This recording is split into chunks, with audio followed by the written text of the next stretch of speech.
Hello மக்களே, welcome back to my YouTube channel. இன்றைக்கி நம்ம என்ன ரெசிபி பார்க்க போகிறோன்னா, ஹெல்த்தியான பீட்ரூட் சப்பாத்தி ரெசிபி தாங்க பார்க்க போகிறோம். வாங்க எப்படி பண்ணுறதுன்னு பார்க்கலாம். இதுக்கு நான் 2 பீட்ரூட் கட் பண்ணி 3-4 விசில் போட்டு வேக வச்சு எடுத்துருக்கேங்க. இதை நான் மிக்ஸி ஜாரில் மாற்றி நல்லா பேஸ்ட்டாக அரைச்சி எடுத்துருக்கேன். தேவையான அளவு கோதுமை மாவு போட்டு உப்பு போட்டுக்கோங்க. இப்போ நம்ம அரைச்சி வச்சுருந்த பீட்ரூட் பேஸ்ட்டை அதில் ஊற்றி நல்லா பிசைஞ்சிக்கலாம். அந்த பீட்ரூட் தண்ணியுமே நம்ம சேர்த்துக்கலாம். வேக வச்ச தண்ணியுமே சேர்த்துட்டு நல்லா பிசைஞ்சு எடுத்துக்கோங்க. பிசைஞ்சு நல்லா வந்த உடனே நம்ம கொஞ்சமாக எண்ணெய் ஊற்றி அதையுமே நல்லா பிசைஞ்சு எடுத்துக்கலாம். இதை நான் ஒரு 2 ஹவர்ஸ் ஊற வச்சுருக்கேங்க. அப்போ தான் மாவு நல்லா சாஃப்டாக வரும். இப்போ நம்ம தேவையான சைஸுக்கு ஏற்றா போல் உருண்டை போட்டு வச்சுக்கலாம். உங்களுக்கு எந்த ஷேப்பில் வேணுமோ அந்த ஷேப்பில் திரட்டிக்கோங்க.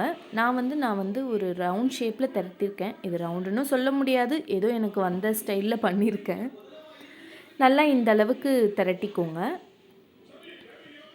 திரட்டிட்டு நான் ஒரு பிளேட்டில் எடுத்து வச்சுருக்கேன். இப்போ கல் சூடானோன்னு நம்ம திரட்டி வச்சுருந்த சப்பாத்தி அதில் போட்டுக்கோங்க. போட்டுட்டு எண்ணெய் தெரிச்சிக்கோங்க.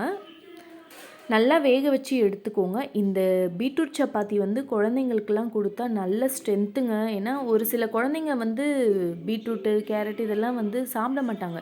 நம்ம இந்த மாதிரி சப்பாத்தி இந்த மாதிரி கொஞ்சம் வெரைட்டியாக செஞ்சு கொடுத்தா ரெட் கலரு அந்த மாதிரி சொல்லி கூட நம்ம ஊட்டலாம். நீங்கள் வீட்டில் ட்ரை பண்ணி பாருங்கள். மறக்காமல் கிட்ஸுக்கு கொடுங்க. Bye guys. மறக்காமல் எல்லோரும் ஃபாலோ பண்ணுங்கள், லைக் பண்ணுங்கள், சப்ஸ்கிரைப் பண்ணுங்கள். பாய்.